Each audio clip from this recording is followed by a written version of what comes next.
Hey, everybody. Welcome to Dr. Deep State. We're going to do a continuation of the last video, The Population Bomb. And we're going to talk about certain end time visions of humanity, or end of humanity, or post humanity.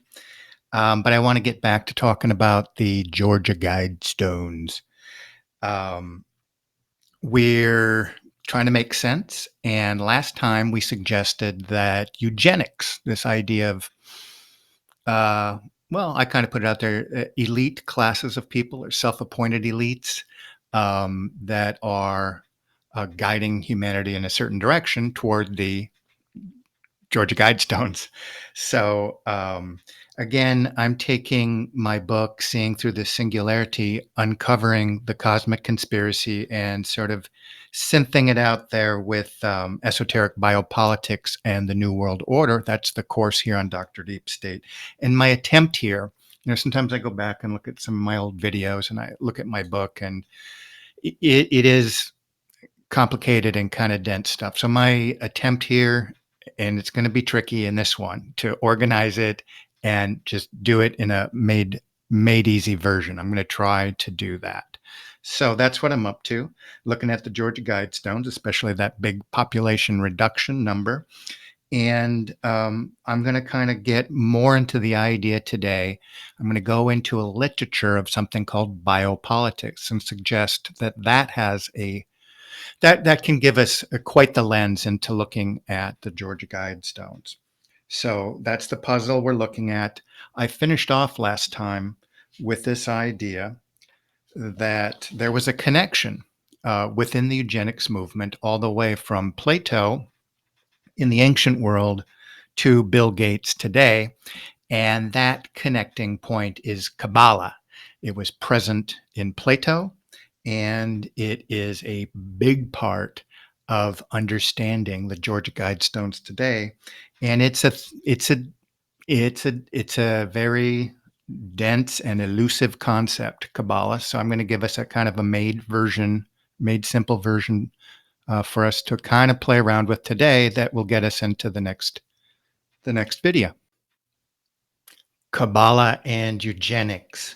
So the elites attempt to micromanage all of humanity. Certainly that was present in Plato's Republic. Certainly that's the idea that the Fabian socialists that would become part of the political left and the political right of the 20th century wanted to achieve. We see visions of that in the dystopian novel 1984. We see glimpses of that currently in China's social credit system. And I believe that that is the direction the powers that be are pushing humanity. So I do, and it's a big topic, 95% of humanity being reduced. It's a big question that we're asking, and we're trying to figure it out. And I'm going to suggest that without getting an idea of what the Kabbalah is and what it's about, at least at a basic level, we're not going to understand the way that humanity is being pushed. So, one of the words that I am going to use today, I'm going to use it today in the next video, the word purification or human purification, because part of what's going on with the George Guidestones is an idea of human purification. And that's it's a slightly esoteric concept, frankly. But at one level, it's simply reducing the amount of people. Okay, it's at one level, and it also has to do with different eugenics practices, but it's got an esoteric element as well. So I want to play with this. Okay, so there's an eschatology, and eschatology means sort of an end time event. A lot of times, a vision of an end time event has to do with humans being eliminated altogether. Here's where I'm going to go right now, and I'm going to just introduce this idea in the most simplistic kind of way. What I did with Seeing Through the Singularity, I juxtaposed the Bible and the Kabbalah. and suggested that what the Kabbalah is, it's an inversion of the Bible, a perfect inversion. I took this from a macro historical level to a textual level to a science and technology level, all the way down to an inversion of the human DNA. And the word inversion basically means to turn something inside out or to shift the relative positions and or both. It could be one or the other, but it's in this sense, it's actually both. So that's what the Kabbalah is.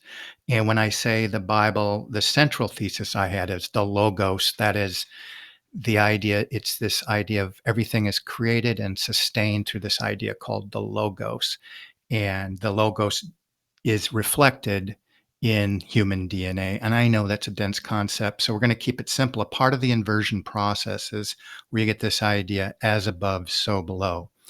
And that's an idea that has to do with cosmic inversion or the inversion of quote unquote reality.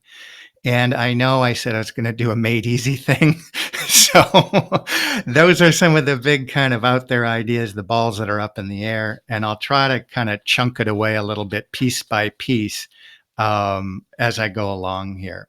So I'm going to continue with the Artilect War. And that's what the title of this video is. And let's continue there. Okay, so I chose to title this video The Artilect War. I did that mostly as just kind of a talking point to, instead of saying the word singularity, which really, it, my book, Seeing Through the Singularity, looked at two different competing and inverse visions of the end of human affairs called the singularity, one from a technical standpoint and one from a biblical standpoint.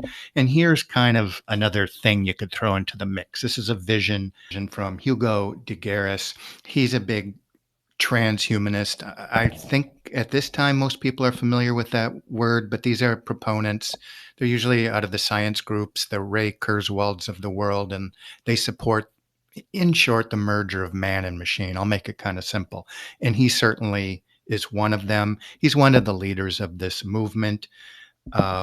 His vision of the end of the world is very similar to the biblical and Kabbalah version. Now, for me, the Kabbalah, the end of human affairs, is an inversion of, it's another Armageddon apocalyptic kind of vision, but it's an inversion of the biblical story. But in his version, he sees um, machine intelligence eventually it's going to attempt to take over the world domination, and this is going to result in billions of deaths. And he pits these cosmists that want to merge against the tyranns who oppose them. And at the end of the day, I think whatever view you look at, the juxtaposition here, I'd essentially say he's got a Kabbalistic view that he's taking. The real battle, I think, that he's talking about is between people that see consciousness, human consciousness, as unique, sort of a signature of God, and something that should remain separate from a merger with technology. And so he does frame this in an interesting way that it at the end of the day, and probably on the next video, I'll probably even bring the direction of vaccines into this, because I think that's part of something that attempts to subdue human consciousness. So I just put this, it's part of a larger portrait of us thinking about the end times, the Georgia Guidestones, and beyond. So let's talk for a moment about biopolitics. Okay, let me just talk about biopolitics. I chose to talk about biopolitics because at some point in my life, the terms like left and right didn't mean very much to me, but I wanted to use the discipline I came from, political science, to understand the world. If you go into a political science department and ask faculty if they've heard of biopolitics, almost none of them have heard it. It's a really small little corner fringe of literature. They're super smart, brilliant, usually continental philosophers that come out of there. You're probably going to more likely to find somebody in a philosophy department that's familiar with a term like biopolitics. But I believe it's one of the unique places, I think, in my opinion, in academia where there's going to be some tells about what's going on in the world and tells about what's going to be going on in the future. So that's why I use um, biopolitics, because I think that there are some real tells. And let me just, some people, if you're into, what do I want to call it? Truther stuff. Some people find, that there's these tells in cartoons or in film or in number sequences. That's not something I'm particularly good at. I find it, sort of interesting.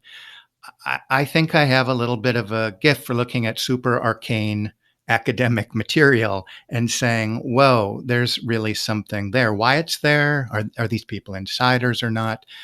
I don't know.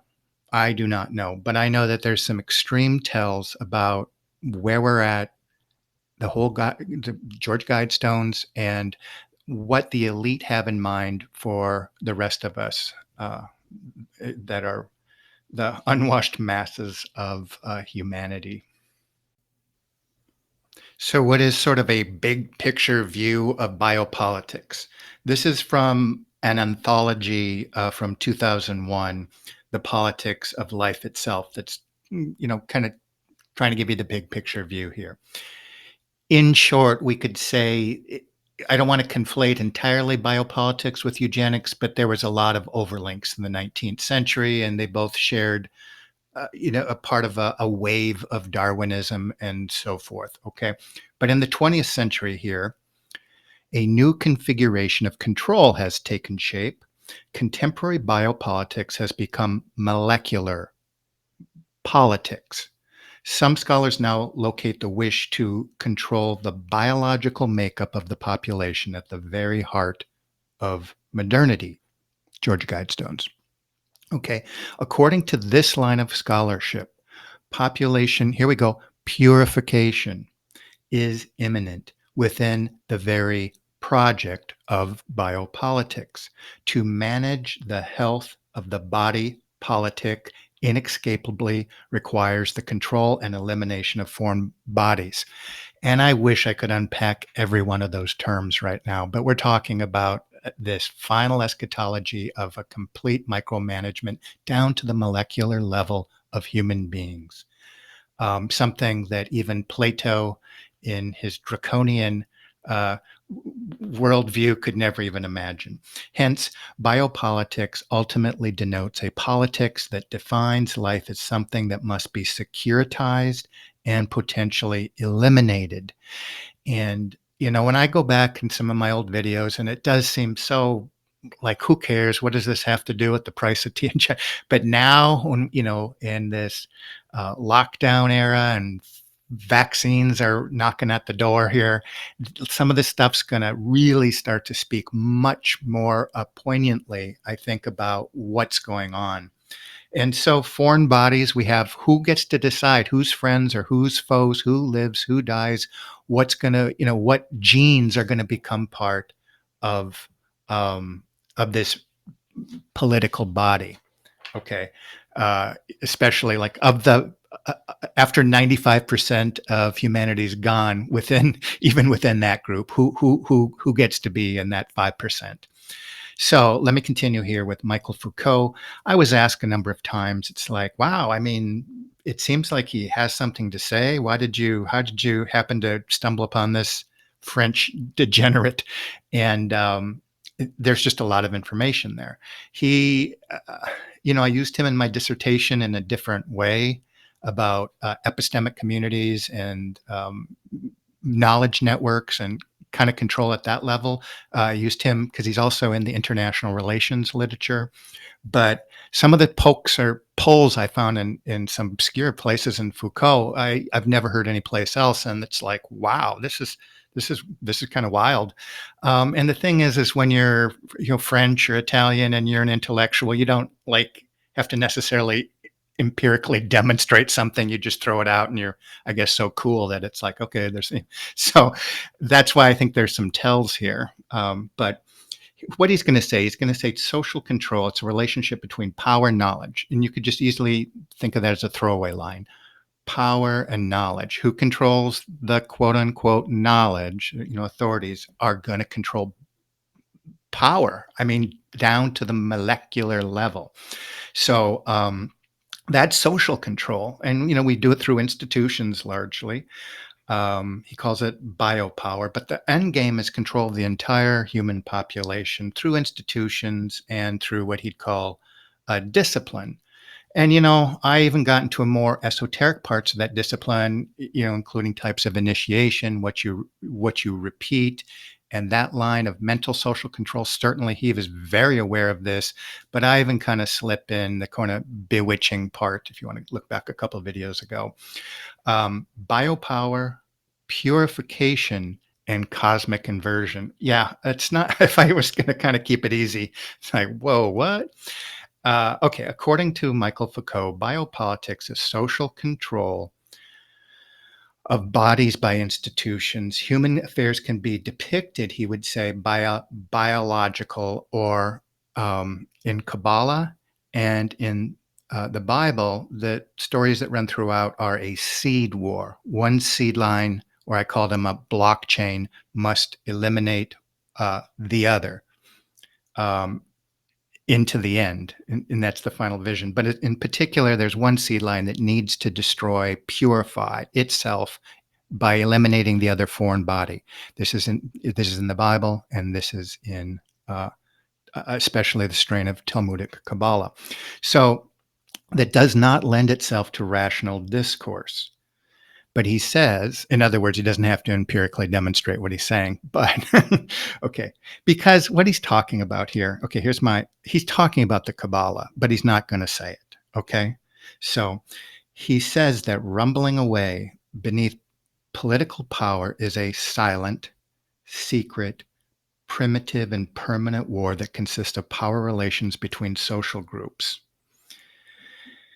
And he says, essentially, here it becomes a discourse of battle not waged not between races, but by a race that is portrayed as the one true race that holds power and is entitled to define the norm, and against those who deviate from that.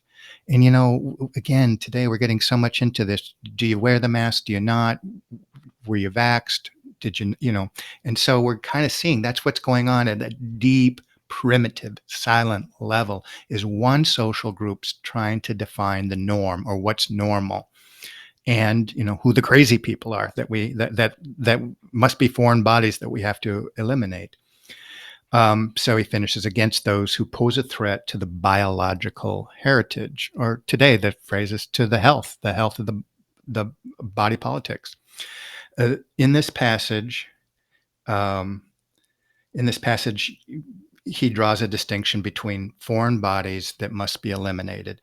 So we got to think, therefore, about what is this true race that gets to define who's the friend and who's the foe, who's the true race, what's healthy, who are the foreign bodies that need to be eliminated. Kabbalah and biopolitics. So when I created the Dr. Deep State course, I called it Esoteric Biopolitics. And I sort of attempted to make my own sub-discipline, sub-academic, just my way of viewing the world through. It's really essentially, I was combining Kabbalah and biopolitics. I want to try to, people have different takes on what the Kabbalah is. It's very dense. It's very, esoteric. But let me kind of hit some main points here. In short, it deals with gateways between heaven and earth. The Sephirot, that's what you see there. And when you hear the expression as above, so below, we're going to see how these gateways are related to gateways within the human body. Okay. And that could be the individual human or the collective, humanity. This existed, I think, throughout the whole of human history in every corner of the earth and every culture. Generally, it was a relationship just generally between the planets and uh, the human. Um, It got refined with the development of the Sephiroth, and people speak of it more like crowns or portals or gateways that speak more of entities rather than necessarily planets, but that's depending upon who you're listening to, okay? So, part of the goal, the eschatology, the end game with the Kabbalah, specifically now the Sephiroth and the Talmudic Kabbalah, is the unification of the Sephiroth, the unification of heaven and earth. In other words, bringing earth down to, or rather, bringing heaven down into earth. Fancy way of saying this is the immunization of the eschaton. So, in the final days, after especially the uh, Mashiach arrives, the world will start shifting. And, some people connect this between D wave and quantum computing and CERN and an attempt to break apart portals and merge the world together. And part of that would be you can see the Sephiroth on the one side and the human body merging at that point. The human, whether it's through technologically mediated ascension or a lot of fancy words, but there's going to be a merger also with the two dimensions in terms of the human body. So a lot of that involves, and by the way, before when I say this existed, the difference within the biblical tradition, that kind of the idea of thinking about gateways and connecting the as above, it's a different in the biblical. Most of those things are kind of forbidden. So there's a separation, a long separation between these two traditions. But the idea here that this unification of the Sephiroth would require human purification, the elimination of foreign bodies or foreign consciousness or people that aren't going to get with the program. So, and I'm going to get to that more next time and go specifically into the literature and how this is proposed. Um, but it's hard to really get a grasp on what the heck's going on unless you can kind of get a basic handle on what the project is. And so I'm going to continue here with a little bit of Giorgio Agamben, and I'm going to kind of go a little fast here. But he is an Italian philosopher. He's a brilliant guy. He speaks like 10 languages, and he really is a fascinating guy. And he's one of the few thinkers that when he's talking, you can tell he's way past the political left and right and really believing in them. He's way past that, but he's got all these kind of fancy words of saying that I'm way past that. He's talking in his own parallel world here about what's going on. So he identifies the impulse toward purification as the hidden matrix of modern society. Another straight up way of saying that, it's what the secret societies want to do. What's their goal? What's their end game? That's, if you just had to put it in clunky everyday language, what are the secret societies up to? And he notes that the state, here's how they're doing that. And it's kind of quote unquote state for now. The state seeking to purge the abnormal from its body can remove citizenship and kill without committing a crime. So he's going, what? And so he's going to get into is at some point somebody gets the power to define what's a threat to the body politics, to the health of the body politics. Our version of this, it's masked. We don't really see how the project is unfolding because it's masked. And here Agamben's actually citing Foucault, but the presentation of the national media, both in electronic form, television, radio, especially the press, and they're presented as a modicum of efficiency and fiscal optimization, despite the fact that they can add another $6 trillion to the $23 trillion debt. And we're still going, oh, please manage our lives, manage our retirement accounts. And so in kind of monopolizing the public discourse, they create a solidarity that emerges and social consensus by it's monopolization of the media, of the relationship between knowledge and power. It's monopolized, and so they can monopolize the brains of people. And so he's saying, in short, that's how it works. So the question might arise then, how exactly how do they do this? Get to define who gets to live and who gets to die, who gets to wear the mask, who doesn't. And this is really pertinent to what's going on today. And I suppose in my mind, I'm the only person speaking of this. Like, these rules are out there, and we know in the back of our mind they're supposed to be state laws, and the governors are creating. They're not even creating the executive orders. It's not coming out of the legislature. But so, how does it work that people consent? They kind of go along. I mean, at once, I mean, you kind of get it. Part of it's social control, but how exactly does it go to the next step that the Constitution here gets sidestepped? And I will briefly go into a great mind of the 20th century. Agamben was greatly influenced by this man. His name is Carl Schmitt, and he was kind of the philosopher and the constitutional attorney for the, what should I say, Nazis? I'll call them National Socialists. And so he's a big part of forming that philosophy. But essentially, what he's forming, and it's dense stuff, but I'm going to take a little snip here from Political Theology, 4 chapters on the concept of sovereignty. It's nearly 100 years old, but I want to just take a piece of that right now. So modern constitutional governments have these constitutions that protect rights of citizens. How do the powers that be work around that in order to work their will against the human population? Here's where we get the term state of exception, Carl Schmitt.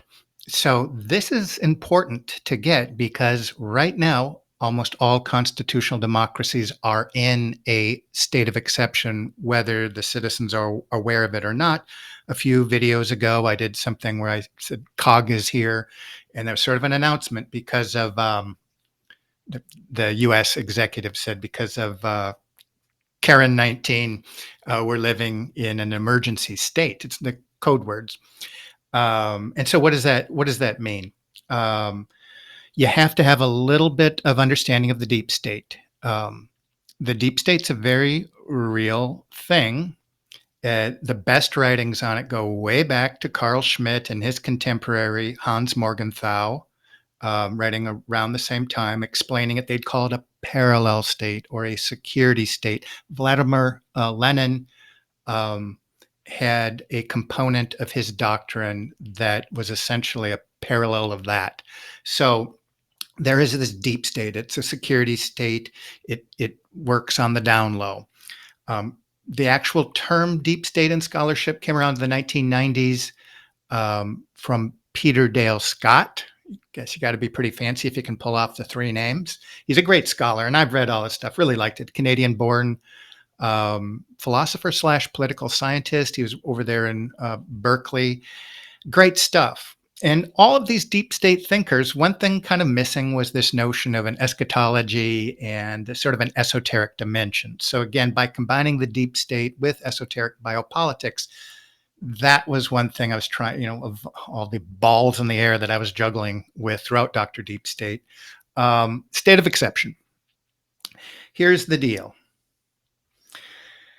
The true sovereign, is it the security state or is it the visible state? Who really runs the show? Because if it's the visible state, then it should be these people that the people vote in, and then we should be reasonably assured that our securities are being protected by the Constitution. But he explained that the true sovereignty could only emerge in the context of emergencies. This is where you're going to really see who's really pulling the strings. Emergencies, crisis. Now, we have that in the federal government, and each of our states, the governor is allowed exceptions and exemptions from state constitutions if he can declare a state of emergency. So this is a concept within constitutional republics that came about or evolved, at least the doctrines, in the early 20th century. I believe they were there all along. Such emergencies signaled a constitutional crisis and required extra constitutional interventions for state survival. State survival. Now, I believe that where we're going with this As we're going into the New World Order, the one world sort of system, it'll be a system of the survival of the empire. Therefore, real sovereignty could only be found in the capacity, the ability to enact the state of exception. Okay. Beyond any so it's not the democratic vote of the people that gets to say, hey, we're in a state of emergency here. It's not the people of Texas here. That it's not like we don't get to tell the governor, hey, we want to stay. It's the person, and people don't kind of think to ask, well, who's got the capacity? I mean, who's really doing it? It is. I'm sorry to say it's the deep state. They're the ones that get to decide, and they're going to tell. Um, they're the handlers, and they're going to tell their political agents.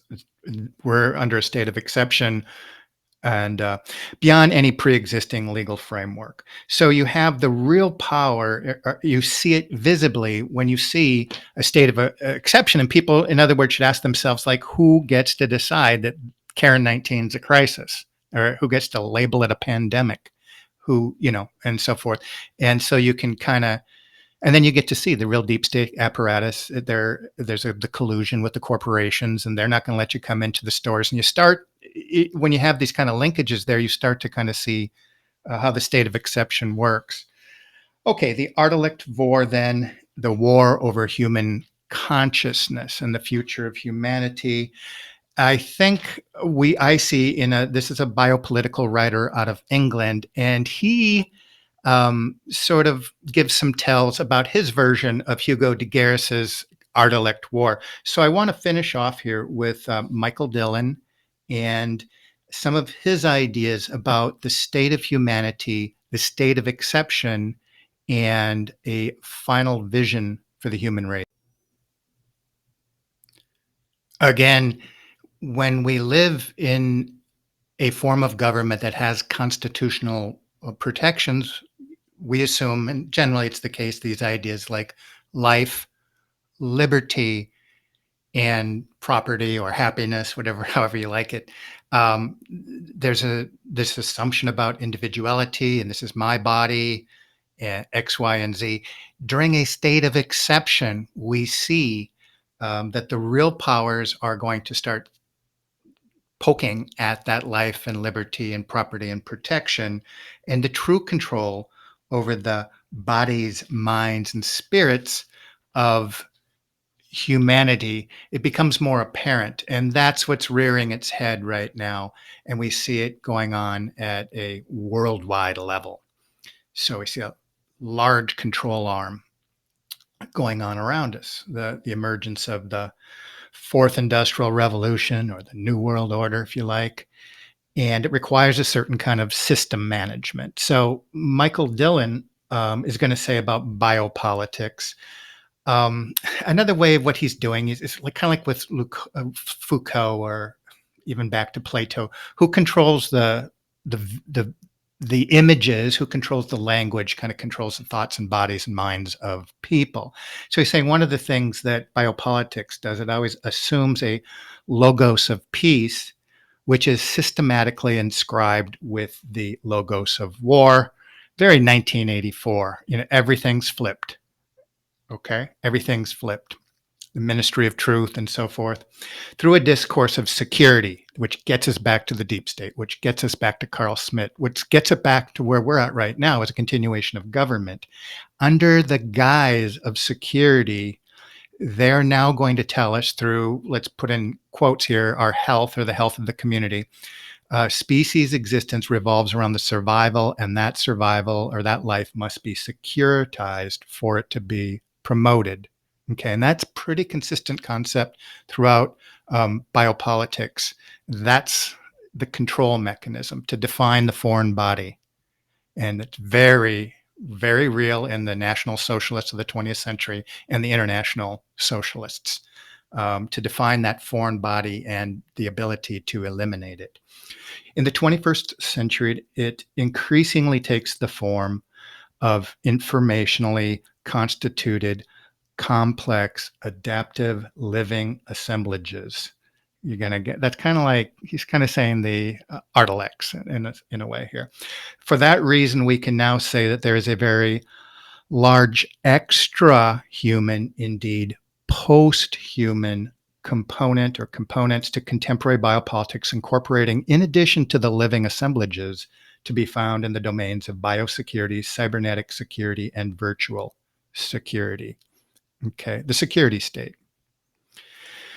The revolution in military affairs. I think I'm spinning from Dylan here. He likes to talk about the revolution. And then toward the end here, I think I work on some of my own ideas from Dr. Deep State and Singing Through the Singularity.